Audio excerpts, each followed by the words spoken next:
Hello, I've decided for this album review to examine the Guess Who's 1972 album Rockin', but I'd like to examine some of the songs through a specific cultural historical lens.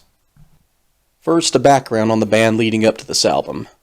It had been a couple of years since guitarist Randy Bachman had left the band following the success of American Woman, and Kurt Winter and Greg Lescue joined, with this lineup releasing 3 studio albums over the course of 2 years. Rockin' was the last of these 3, recorded in a 4-day stretch in Los Angeles, after a series of rehearsals in the Chevrier neighborhood in their hometown of Winnipeg. Their immediate follow-up to American Woman was the acclaimed album Share the Land, which stylistically marked a move from psychedelia-tinged rock to a more heartland rock sound, with a few stops over the next 2 years into other genres. Doo-wop, psychedelic rock, country rock, even a few bizarre dips into comedy rock, mostly inspired by the LA comedy group Firesign Theatre.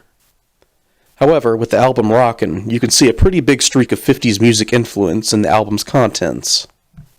The opening track, Heartbroken Bopper, doesn't feature a 50s influenced sound. In fact, it's musically more in line with psychedelic rock, but lyrically it speaks of its title character as being well past his prime.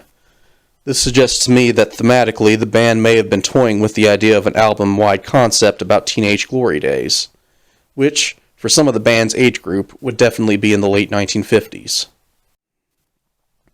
Revivalism Girl definitely evokes the feeling of one of the slower numbers you'd hear from singers like Elvis Presley, having a similar tempo to Are You Lonesome Tonight, and features one of Burton Cummings' best vocal performances. Also present here is the lyrical theme of a difficult relationship that first became more openly sung about in the 50s. Your Nashville Sneakers brings to mind swing music, a genre that was still quite popular in the 50s. The tight ensemble work delivered by the band on this song stands in stark contrast to the drug and alcohol abuse the band was immersed in during the album's recording. Despite assertions by Jim Cale and Burton Cummings that the song was purely about cocaine, Back to the City features a musical arrangement so in line with 50s music that one could almost be forgiven for mistaking it with a piece you'd hear at a school dance of that era.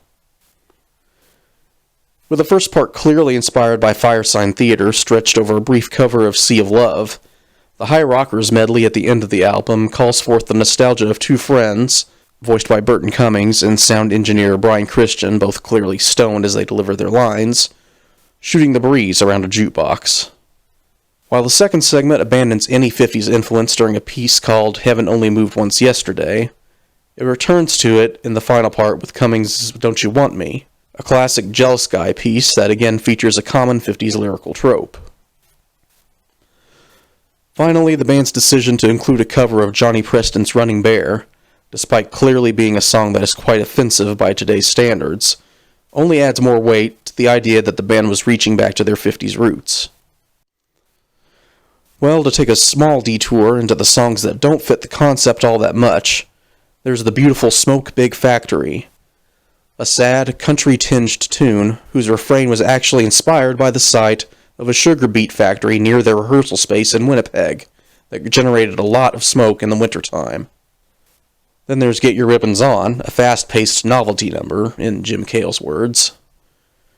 Greg Lescue's Herbert's a Loser, put to tape on the last day of recording and featuring lyrics about a high school crush. And finally, there's the political Guns, Guns, Guns, a sharp protest piece about hunters crossing the U.S.-Canada border to hunt after having wiped out all the wildlife back home. A message that might offend hunting enthusiasts, but with the current climate crisis, it's a message that still stands today. Overall, I feel that this album is mostly good, but definitely not as strong as, say, Share the Land, Canned Wheat, or American Woman. My favorite songs off the album are Guns, Guns, Guns, Revivalism Girl, Heartbroken Bopper, Smoke Big Factory, and Back to the City. In conclusion, with the undercurrent of 50s influence on most of the songs, it seems to me that the Guess Who were one of the early adopters of the 50s revivalist wave that swept through pop culture during the 1970s.